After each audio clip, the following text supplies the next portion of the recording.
Një sasi lende plasës e ka shpërthyer gjatë natës rreth orës 23:38 minuta në portën e jashtme të një banese në lagjen Partizani në rrugën Ali Demi në Vlorë. Nga shpërthimi është shkaktuar vetëm dëme materiale, ndërsa fatmirësisht nuk raportohet për të lënduar. Banesa i përket shtetases Bakia Zoto, e cila është nëna e Gentian Zotos, i dënuar me 35 vite burg. 63 vjeçaria shprehet se nuk ka asnjë konflikt me persona të tjerë dhe se nuk e di kush mund të jetë autori vendosjes së lëndës plasëse.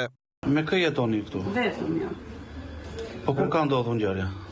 Në çfarë ore? Në 12 paca. Erdhi policia? Po.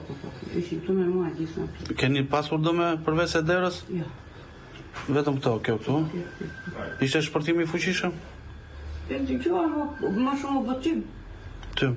Përveç e derës nuk pati dëme tjera? Jo. Keni pasur konflikte ku keni punuar para? Jo, fare asnjë gjë. Po çfarë mendoni? Po çfarë mendoni që mund ta kenë bërë? Nuk e di. Unë si gjë fare. Jam habitur dhe vetë.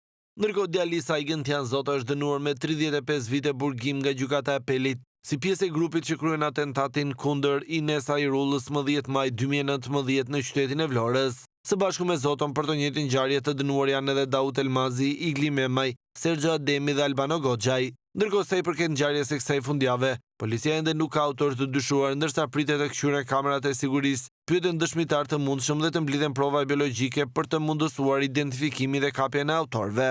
Hetimet janë duke u drejtuar nga prokuroria e Vlorës, ndërsa në vijim priten të zbardhen edhe pistat e mundshme të atentatit.